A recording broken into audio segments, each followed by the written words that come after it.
Good evening, good afternoon, good morning, depending on wherever you are watching me from. Here is the Young TV. You are welcome. Please, if today is the first time for meeting me, try to subscribe my channel, follow me for more. All right, ladies and gentlemen, please, I want you to watch this video from a coup leader, Ibrahim Traore, from Burkina Faso, making a speech in English when he met his fellow Nigerians and his fellow counterparts in a meeting. Listen to what he said. After that, we will bring our comments. Comrades, members of the various SA governments, dear participants in the first sleep of SA heads of state, good morning. It was a great pleasure and an honor to be here today. A blessed date, a memorable date, July 6, 2024, here in Niamey. First of all, let us give thanks to God who made this day possible. We thank Him for everything He has done for us until today, and everything He will do for the people of the AES. Please allow me also to pay tribute to the Nigerian people, these people who have suffered so much since the advent of the CNSP, and who continue to remain standing.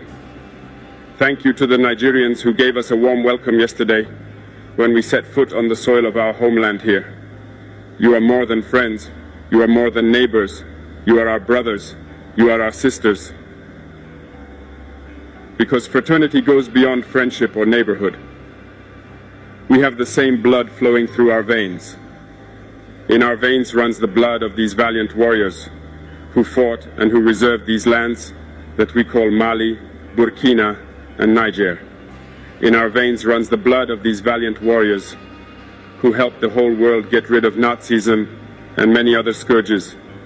In our veins runs the blood of these valiant warriors who were deported from Africa to Europe, America, Asia, or whatever, and who helped build these states during slavery. In our veins flows the blood of worthy men, of robust men, of capable men. And for this, let us be proud and thank you for being a national of the AES. Africa, this continent which has suffered so much and which continues to suffer because of the imperialists. These imperialists have only one cliché in mind: Africa is the empire of slaves. This is how they see Africa. For them, Africans belong to them. Our land belongs to them. Our basements belong to them. They have never been able to change software until today. It's deplorable. But how does he do it? It is unfortunately since the 1960s that these 6,000 acres of independence were given to Africa. They just placed local valleys at the head, according to them, of their sub-prefecture to be able to continue to supply them. These local valleys that we are going to describe today as living room slaves have no other guide than to seek to live like the master, to satisfy the master, and to do everything that the master dictates. They steal, they plunder our states, take everything to the master, and their wealth is kept with the master. They do everything to live like their master and always satisfy him. When the master commands, they execute. Do you know who these parlor slaves are? We will explain to you what it is. These are individuals who have no dignity, who have no morals, who have no personality. But the slave master always knew how to identify these individuals. They are always ready to betray their brother to satisfy the master. They have betrayed us since independence, and others continue to betray us until today for the benefit of their master. These individuals always continue against all odds to plunder Africa, to help the master to plunder Africa. They like to say it every year. In their economic survey, Burkina is the poorest country, Mali is the poorest country, Niger is the poorest country. We are ranked among the last. All right, if we are as poor as they say, but when the time came to take responsibility, we asked these masters to leave the place. Why don't they want to leave? Because we take the case of Niger. For more than 40 years, certain countries have exploited uranium to produce energy at home.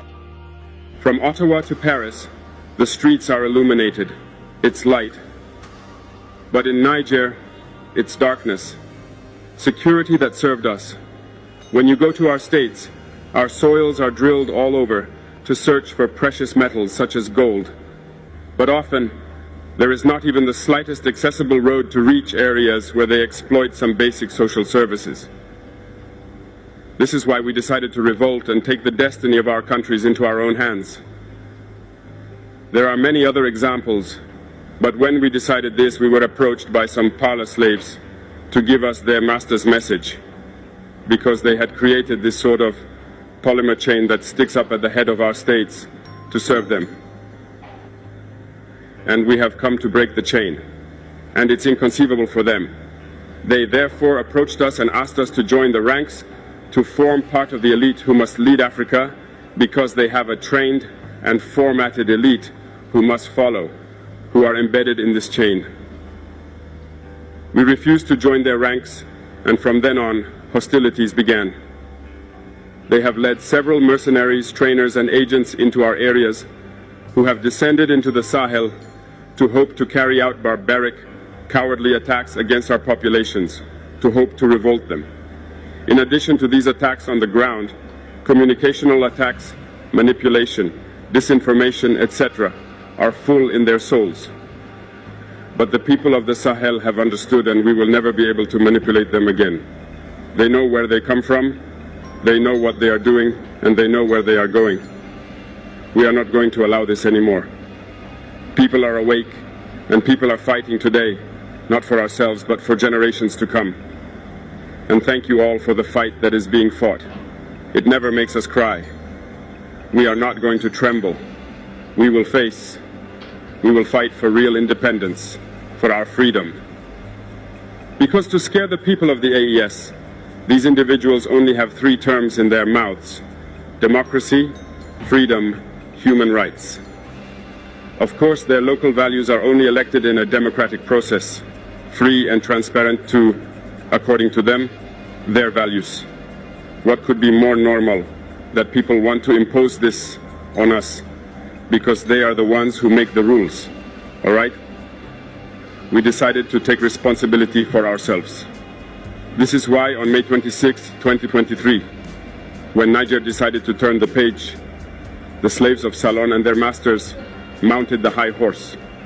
They put their local values forward and decided to wage war against the Nigerian people. We therefore said, whoever dares to attack Niger, we will face, because we will wage a merciless war until the last drop of blood for anyone who dares to attack our states. This word, this decision that we had yesterday, is relevant today and will be relevant tomorrow and forever. Thus, the AES was born on September 16, 2023, in a mutual defense architecture. But we found it necessary to extend and enlarge the AES architecture.